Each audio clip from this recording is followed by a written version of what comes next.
예, 국민의힘의 패배로 끝난 서울 강서구청장 보궐선거 후폭풍이 거셉니다. 한상희 가천대 사회정책대학원 초빙교수와 이번 선거 분석 그리고 내년 총선 영향 함께 이야기해 보겠습니다. 어서 오세요. 안녕하세요. 자, 사전 투표율 22.64%, 최종 투표율 48.7%.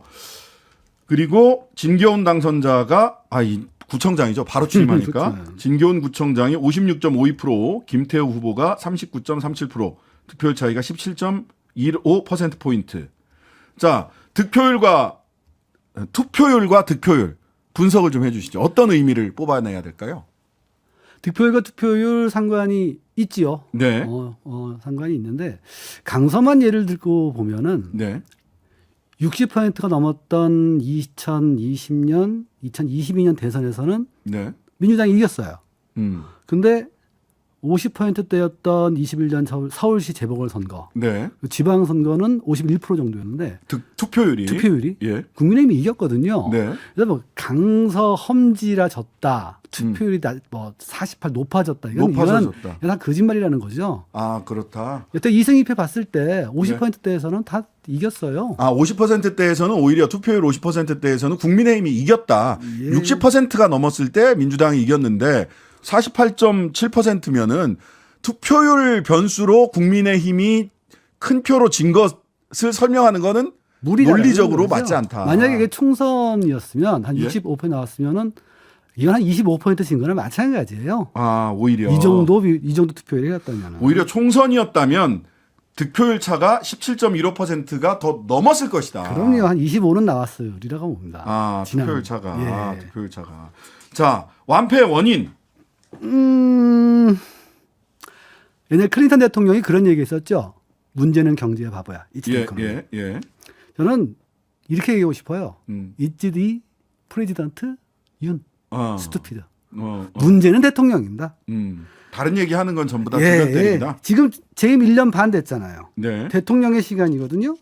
거기다 불출마론 나오는 강서에다가 사면시켜서 출마까지 시켰어요. 네. 이런데 뭐 윤 대통령의 책임이 아니다? 이건 어불성설이죠. 이건 윤 대통령 책임이에요. 무조건. 네. 자, 이번 보궐선거에 사실 큰 관심이 쏠린 건 총선이 6개월도 채 남아있지 않기 때문인데 정권 심판론과 거야 견제론 그다음에 뭐 많이 정부 여당이니까 많이 퍼질 수 있다. 뭐 이런 정도 얘기로 이제 정권 심판론을 막아보려고 국민의힘이 했단 말이죠. 이 구도가 일단 6개월 뒤 총선에서도 그대로 반복될 거냐, 이 구도. 어떻게 변화의 가능성이 있느냐. 거야 견제론이라는 게 말이에요. 네. 뭐 민주당이 지금 의석이 많긴 하지만 검찰한테 맨날 까이고 법 만들어봤자 대통령한테 거부권으로 까이고 청문회 해봤자 까이고 이번에 김행 처음이죠. 예. 이건 뭐 무슨 의미가 있겠어요? 한국 언론 환경에서 언론한테 까이고. 그러니까 이건 국민의힘의 열혈 지지자들이나 이 민주당 싫어하는 분들이 그냥 듣고 싶은 얘기지. 네. 이런 거야 견제론이 선거에 쟁점이 된다? 내년 선거에서 그런 거는 대강 기계적 중립을 지키는 언론들이 만들어낸 거지. 저는 그게 될 거라 생각하지는 않아요. 결국 심판론이냐 안정론이냐 이 두 가지일 겁니다. 그러니까 윤석열 정부를 심판할 거냐, 윤석열 정부에 힘을 실어줘서 할 것이냐 이 두 가지일 텐데 집권당이 선거에서 지는 거를 보면은 보통 세 가지 정도로 원인이 대별이 돼요. 네. 무능, 오만, 부패. 무능은 주로 경제, 안전에서 터집니다. 예. 오만은 그 태도, 대통령이나 이런 태도거든요. 태도. 예. 근데 지금 한번 보시죠. 경제 뭐 말 안 해도 알잖아요. 예. 뭐 그리고 안전. 뭐 우리 오송 참사, 오송 12구 참사, 우리 이태원까지 무능한 게 좀 티가 나거든요. 네, 너무 큽니다. 근데 한 번도 대통령이라는 분이 사과를 하거나 책임을 지는 꼴을 본 적이 없어요. 너무나 오만해 보이거든요. 여기에다가 청문회 나오는 분들 이번에 김행 후보자 낙마했지만 네. 굉장히 부패했잖아요. 이런 거를 두고 우리를 더 밀어달라? 우리가 일을 하게 해달라? 저는 그걸로 경제가 되지 않을 거라 생각합니다. 그래서 제가 생각했을 때는 미루어 짐작해 보면 그 정부 여당 쪽에서 얘기를 할 거는 두 가지일 것 같은데 하나는 정권 교체 완수론 우리가 거야 견제론과 같지만 아니 뭐 대통령이 할 수가 없다. 법을 못 바꿔서. 그래서 어쩔 수 없이 시행령도 만들고 했던 거 아니냐. 정권 교체를 완성해달라. 대통령 지방선거 지방자치단체까지 했으니까 국회도 완성시켜달라라는 정권 교체 완수론. 그다음에 두 번째는 야 우리 잘못하면 탄핵당해라고 해서 보수 유권자들의 트라우마 요거를 좀 공략할 가능성이 있지 않을까. 사실은 전략상으로는 후자가 맞아요. 좀 맞다고 봐요. 왜냐하면 3년 차에 와서 이제 와서 뭐 완성하겠다? 예. 이거 말이 안 되거든요. 아. 그런데 우리가 윤석열 대통령이라는 예. 분을 봐야 된다. 네네. 그분이 자기가 뭘 잘못했다고 생각하시는 분이 아닌 게 지난 1년 반 동안 좀 드러나고 있거든요. 네. 즉 읍소하는 전략은 국민의힘에서는 얘기가 돼도 절대 대통령실 쪽에서 받아들이기 쉽지 않을 국민의힘은 지난번처럼 다른 선거처럼 절을 할 수 있지만 대통령실의 메시지나 포지션은 안 태도는 받겠다는 읍소하지 않을 거다. 저는 대통령의 1년 반, 제가 보기에는 저도 이제 대통령을 많이 맞아봤잖아요. 네. 정말 새로운 분이세요. 새로운 유형이다. 새로운 유형이에요. 예. 저는 이념을 가지고 대통령이 되는 사람은 많이 봤어도 음. 대통령이 돼서 이념에 이렇게 경도되는 사람은 본 적이 없어요. 대통령이 될 때까지는 이념과 가치를 얘기하지만 대통령이 돼서 이념을 이야기하시는. 이제 와서 갑자기 뭐 가치, 자유, 공산 전체주의 얘기하시는 거 보면 이분은 이념으로 경제도 살리고 민생도 살리고 외교도 하고 심지어는 날아오는 미사일도 이념으로 막으실 분이다 라는 생각이 들어요. 네, 네. 근데 이념으로는 안 되는 거거든요. 네. 그건 실용적인 겁니다. 네. 그 국정을 맡으면은 어떻게든 실용으로 옮겨가게 돼 있어요. 네. 이분 이제 반대의 과정을 밟고 계시거든요. 그러니까 앞으로 역사와의 대화를 좀 더 하신다? 역사의 대화가 시작되면 가뜩이나 실용이었던 분도 이념으로 가는데 네, 네. 이념으로 쭉 가시던 분이 바뀐다? 저는 뭐 사람은 거듭나기도 하니까 모르겠는데 매우 어렵다고 봅니다. 역사와의 대화보다는 국민과의 대화를 좀 하시는 게 좋겠다. 했으면 좋겠는데요. 자, 근데 한편으로 국민의힘이 이번 재보궐선거 딱 지자마자 한 게 두 가지였는데 하나는 소위 부정선거 내지는 선거 조작 TF를 만들었고요.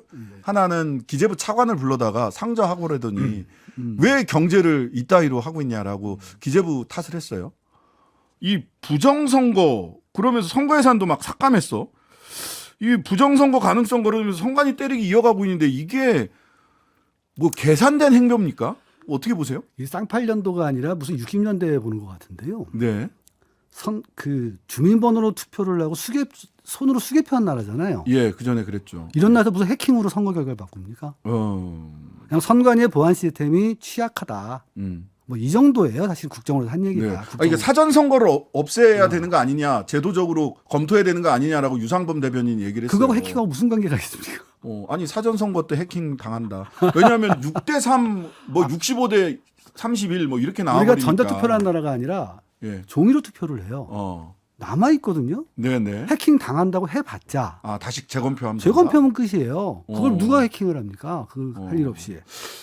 저는 너무 말이 안 되는 얘기라. 예. 혹시 정말 우리나라 이 선거제도와 IT 시스템에 대해서 너무 무지해서 그런가? 뭐 이러면 우리가 너무 좀 비참하고요. 우리나라 국민이. 예. 이런 사람을 국회의원으로 믿고 있다는 게. 그냥, 음모론적으로 생각해 보면 네. 검찰이나 감사원, 국정원처럼 선관위를 움직이고 싶은데 네. 노태학 이분이 중립이라 이게 문제인 거라. 그래서 이것저것 때려가지고 노태학 선관위원장을 또 쫓아내려는 거 아닌가. 뭐 이 정도 생각을 해봐요. 그게 아니고서 설명이 안 돼요. 네. 뭐 시간이 많지 않지만 민주당 뭐 해야 됩니까? 뭐 이게 오히려 승자의 그 복수, 승자의 독이 될 수도 있다라고 이제 일부 의원들은 얘기를 해요. 그 혁신 얘기 나오는데요. 네. 혁신을 하려면 무엇을 혁신할 것인가, 그 무엇이란 걸 먼저 잡아야 돼요. 네. 지난번 김은경 혁신위가 실패한 이유가 바로 그 무엇을 못 잡았거든요. 네. 그냥 혁신하자 선거에 다가와서 그냥 혁신하자 하는 거는 네. 공천을 주지 말라 이 얘기밖에 안 됩니다. 네. 누구는 주고 누구는 주지 말아라. 누구를 예. 주면 혁신이고 나를 안 주면 혁신이 아니다. 그렇죠. 예. 사람을 바꾸란 얘기예요. 사람 예. 바꾸든지 나를 그냥 해달라. 그럼 사람 어떻게 바꿔야 돼요, 민주당은? 지금 현역이 뭐 사실은 160명, 170명 이렇게 되는데. 사람을 인위적으로 무슨 물갈이한다, 바꾼다 이런 거는 전 상당히 좀 예의가 없는 얘기라고 봅니다. 예의 없는 얘기다. 예, 그 시스템을 무시하는 거다. 아, 그러면 시스템 공천에 따라서 예, 이미 제도가 만들어졌으면 그 제도를 최소한 두세 번은 손해가 나더라도 해봐야 돼요. 아, 그래야지 그 안정이 되고 그 안정된 것에서 문제가 뭐가 있는가를 다시 파악해서 좀 바꾸는 거거든요. 네네. 근데 이제 한 번 해봤잖아요. 네네. 근데 지금 두 번째 와서 또 무슨 친명, 비명 서로 뭐 하고 싶어서 자꾸 뭐 바꾼다, 혁신해라. 예. 이거는 자꾸 당을 시스템화하기 어려운 상황을 끌고 갑니다. 그러니까 지금 현재는 민주당의 그 공천 제도가 5대5. 그러니까 예. 당원 50. 오. 그다음에 국민들 여론조사 50%. 예. 근데 이게 어떤 데서는 뭐 현역이 너무 유리한 거 아니냐. 정치 신인들은 그런 불만도 있던데요. 그래 다양하게 그 감점을 주는 아, 그렇죠. 하위 10% 감점 주고. 감점 주고 뭐 여성하고 신인한테 가점 30% 주고. 가점 주고 그러잖아요. 예. 그리고 우리가 이번에 그 초선 의원들 많이 봤지만 네. 초선이 5번 났다는 보장은 어디에도 없습니다. 다선이 초선보다 낫다는 보장도 없지만 초선이 다선보다 낫다는 보장도 없다. 당원이 결정할 수 있게 해라. 시스템. 어느 쪽이 좋은지 모를 땐 예. 과정을 공정하게 가는 겁니다. 알겠습니다. 오늘 말씀 여기까지 듣겠습니다. 한상익 가천대 사회정책대학원 초빙 교수였습니다. 감사합니다. 감사합니다. 하루 종일 기다려지는 진짜 시사. 평일 저녁 6시 5분 신장식의 뉴스 하이킥.